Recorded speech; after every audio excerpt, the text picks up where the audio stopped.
Assalamualaikum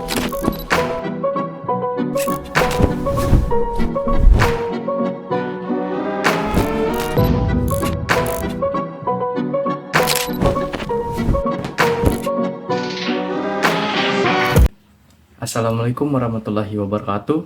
Selamat siang semuanya. Perkenalkan, saya Muhammad Al-Hafiz dari jurusan Matematika Universitas Bangka Belitung, kelas Matematika B.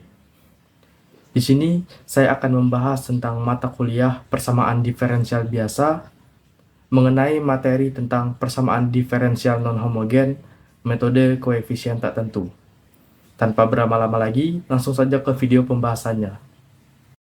Baiklah, di sini kita akan membahas materi tentang persamaan diferensial non-homogen, metode koefisien tak tentu. Metode koefisien tak tentu adalah salah satu metode yang digunakan untuk menyelesaikan persamaan diferensial linear non-homogen. Nah, terdapat cara umum penyelesaian PD linear non-homogen menggunakan metode ini. 1.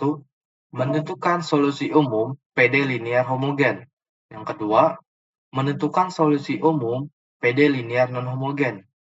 Dan yang ketiga, menentukan solusi umum persamaan diferensial yang merupakan penjumlahan dari solusi umum PD linear homogen dan PD linear non-homogen. Selanjutnya, ada beberapa aturan yang diperlukan dalam metode koefisien tak tentu. Yang pertama, aturan dasar. Jika fungsi Rx adalah salah satu fungsi yang ada dalam tabel tertentu, pilih fungsi yang bersesuaian dan tentukan koefisien tak tentunya dengan mensubstitusikan fungsi tersebut ke dalam persamaan. Yang kedua, aturan modifikasi. Jika fungsi Rx sama dengan solusi persamaan diferensial homogen, kalikan fungsi yang bersesuaian dalam tabel dengan X, atau X kuadrat jika fungsi Rx sama dengan solusi akar ganda persamaan diferensial homogen. Dan yang ketiga, aturan penjumlahan. Jika fungsi Rx adalah jumlah fungsi-fungsi yang terdapat dalam tabel pada kolom pertama, fungsi yang bersesuaian adalah jumlah fungsi pada baris yang bersesuaian.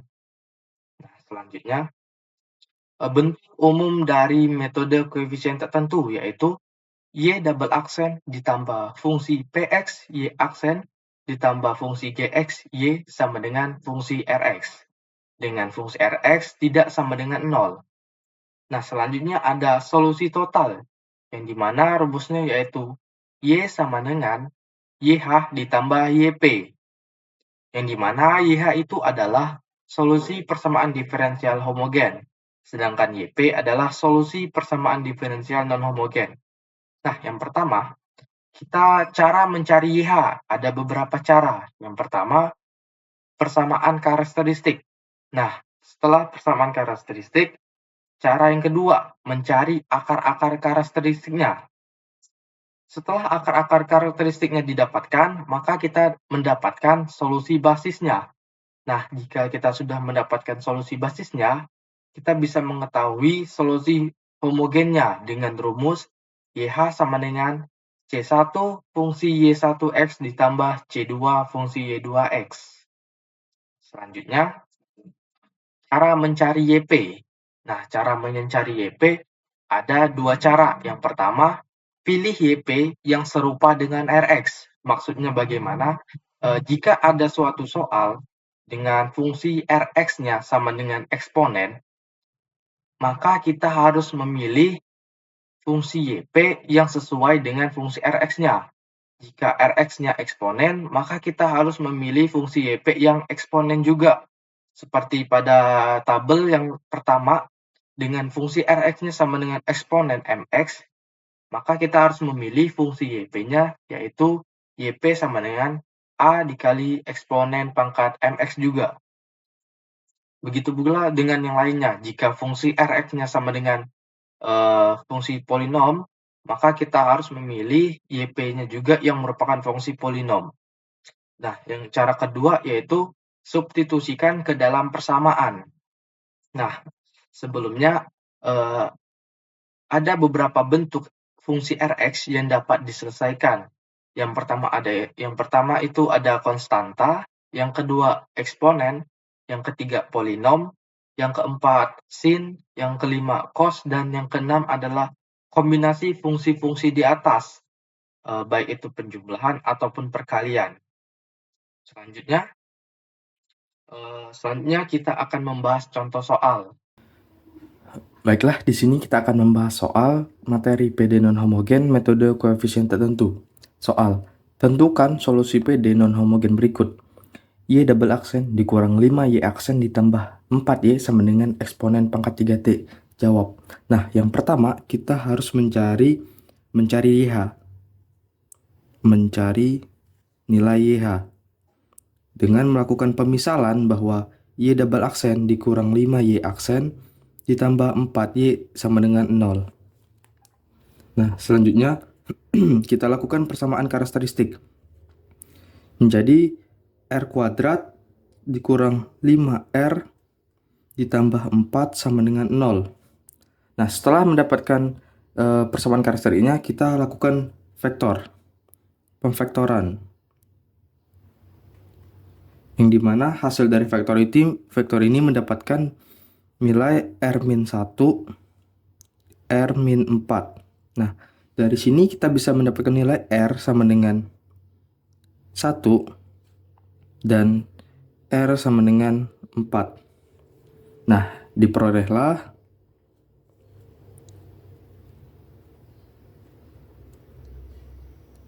akar-akar karakteristiknya,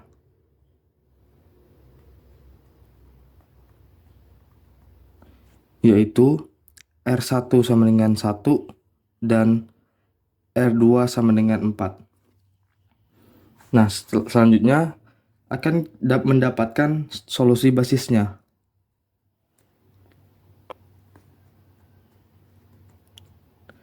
yaitu Y1 sama dengan eksponen pangkat X dan Y2 sama dengan eksponen 4. Y1 sama dengan eksponen pangkat T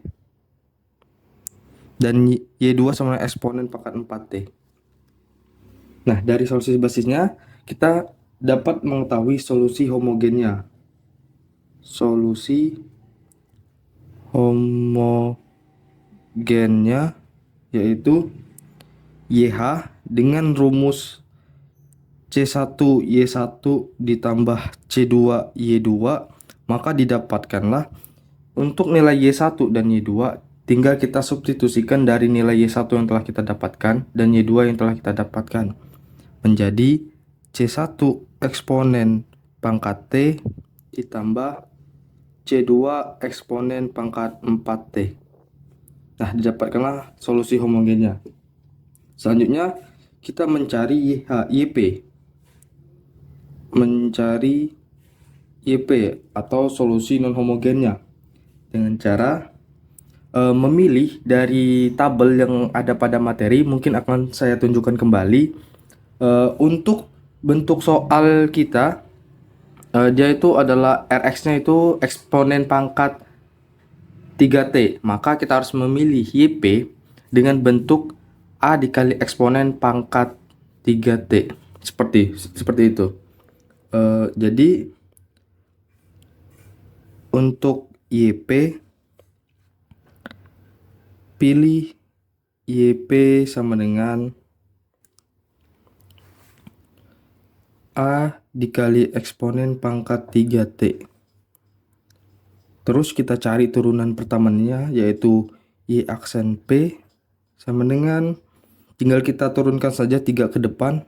Sebenarnya ini ada angka 1 di depan A, tapi karena angka 1 tidak dituliskan, jadi waktu diturunkan pangkat 3 dikalikan dengan 1 menjadi 3A eksponen pangkat 3T dan Y double aksen P atau turunan keduanya, yaitu angka 3-nya kita kalikan dengan 3 menjadi 9A eksponen pangkat 3T. Nah, kemudian setelah kita mendapatkan nilai YP, turunan pertama dari YP dan turunan kedua dari YP, kita kita substitusikan ke dalam persamaannya. Jadi kita substitusikan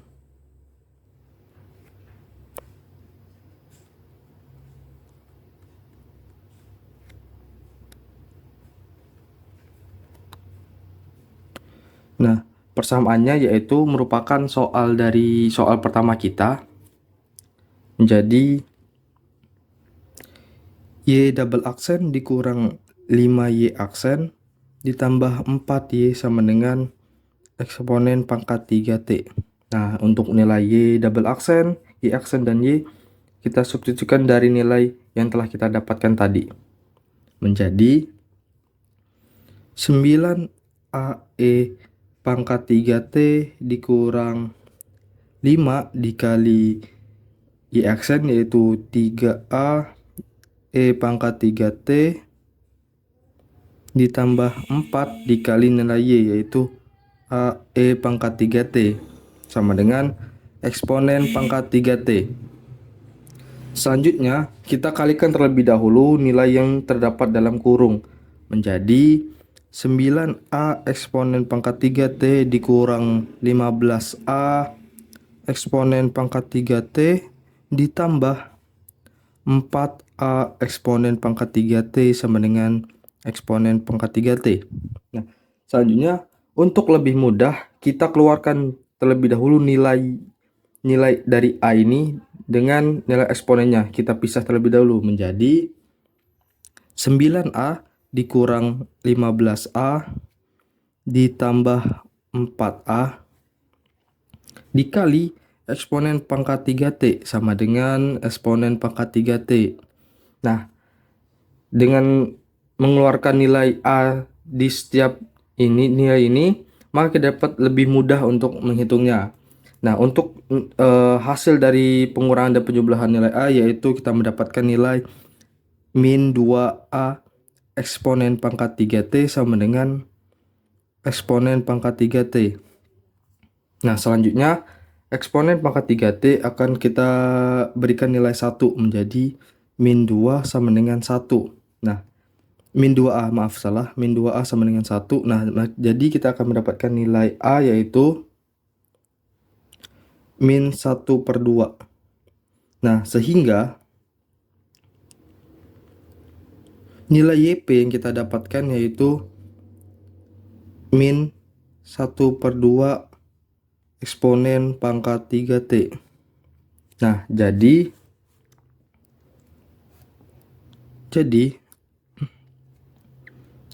solusi umum PD adalah dengan rumus Y sama dengan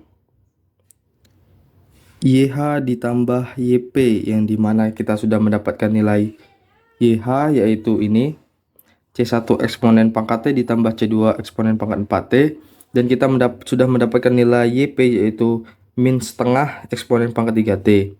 Maka dengan rumus Y sama dengan YH ditambah YP, kita tinggal substitusikan saja nilainya menjadi